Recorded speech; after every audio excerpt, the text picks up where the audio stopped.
خوش آمدید، میں ہوں ہومیوپیتھک ڈاکٹر خالد مقصود.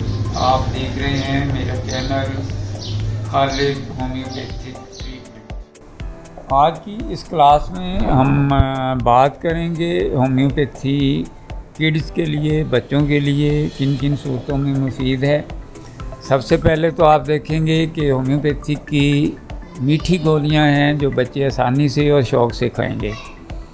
بارہ میرے پاس یہ تجربہ ہوا ہے کہ بچے صرف فرسٹ ٹائم ان کو ہوتی ہے، ایک دفعہ وہ کھا لیں تو اس کے بعد وہ خود ڈیمانڈ کرتے ہیں کہ ہمیں یہ گولیاں دیں. تو میٹھی گولیاں ہوں گی، بچے شوق سے کھائیں گے. ایلوپیتھی کی طرح ان کو یہ مشکل پیش نہیں آئے گی کہ کڑوی ہیں. تو ہم شروع کرتے ہیں کہ سب سے پہلے بچوں کو کیا پرابلمز ہوتی ہیں. شروع میں دانت نکالنے کا جو بچوں کا زمانہ ہے اس میں یہ مشکل پیش آتی ہے کہ مسوڑے سوج جاتے ہیں. دانت جب نکلتے ہیں تو بچوں کو الجھن ہوتی ہے، مسوڑوں میں درد ہوتی ہے. تو بچوں کو جو ہے بہت ہی مشکل اس لحاظ سے پیش آتی ہے کہ عجیب سی ذہنی الجھن بچوں کو ہو رہی ہوتی ہے. تو اس وقت اگر آپ بچوں کو فیرم فاس اور کیریا فاس کھلائیں گے تو نہ صرف دانت آسانی سے جلدی نکلیں گے بلکہ دانت جو ہیں وہ مضبوط بھی ہوں گے. اگر اس وقت بعض صورتوں میں بچوں کو پیچس کی پرابلم ہو جاتی ہے تو اس کے لیے بھی کیریا فاس اور فیرم فاس بہت مفید ہے. اس کے ساتھ ایتھوزا جو ہے وہ ایسے موقعوں پر بہترین چیز ثابت ہوتی ہے. دوسری بات جو مین ایشو ہے بچوں کا آج میں ڈسکس کرنا چاہتا ہوں کہ بچوں کو سوکھا پن کی پرابلم ہوتی ہے.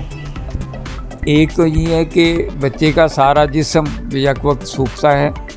اس کی وجہ یہ ہوتی ہے کہ بچے کو دودھ ہضم نہیں ہو رہا ہوتا، جیسے ہی دودھ پیتا ہے وہ کہہ کر دیتا ہے. اگر تھوڑی دیر دودھ ٹھہرتا بھی ہے معدے میں تو وہ دہی کی پھٹکیوں کی شکل میں بچہ پھر کہہ کر دیتا ہے. بچے کو بھوک لگتی ہے، بچہ دودھ پیتا ہے لیکن پھر کہہ ہو جاتی ہے.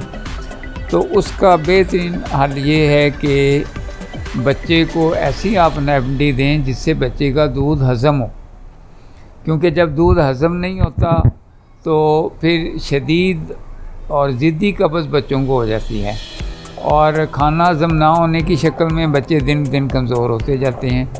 تو ایتھوزا ہومیوپیتھی کی ایسی میڈیسن ہے جو اس کے لیے بہت ہی مفید ہے. بار بار یہ بات تجربے میں سامنے آئی ہے کہ ایتھوزا کو ایسے موقعوں پر بچوں کو اگر کھلایا جائے تو یہ بہت ہی مفید ثابت ہوتی ہے.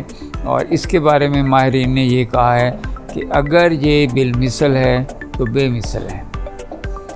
دوسری صورت ایک یہ ہوتی ہے بچوں کی کہ بچوں کی ٹانگیں کمزور ہوتی ہیں، بچے چلنا دیر سے سیکھتے ہیں، ٹانگوں کی ہڈیاں ٹیڑھی ہو جاتی ہیں. تو ایسی صورت میں کیریا کارب آپ کو 3x میں 6x میں ٹیبلٹ کی شکل میں مل جائیں گی، 30 پوٹینسی میں آپ کو ڈراپس کی شکل میں مل جائے گی.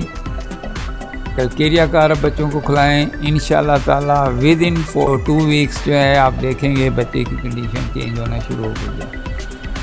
بعض دفعہ ایسا ہوتا ہے کہ صرف ٹانگیں کمزور نہیں ہوتی، بچہ چلنا بھی دیر سے سیکھتا ہے تو ساتھ بولنا بھی دیر سے سیکھتا ہے.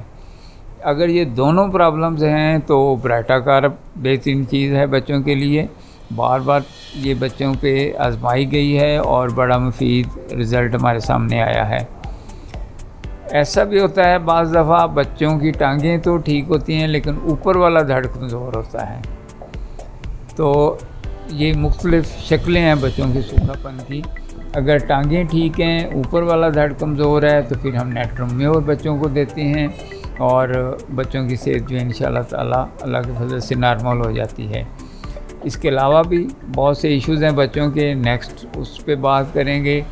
میں یہ عرض کرتا چلوں کہ اگر آپ کو بچوں کے حوالے سے اپنے ذاتی کسی ایشوز کے حوالے سے ڈسکس کرنی ہو، ایڈوائس لینی ہو تو بلا تکلف واٹس ایپ پہ رابطہ کریں. انشاءاللہ تعالی آپ کو پوری ڈیٹیل سے اس کی بات جو ہے بتائی جائے گی.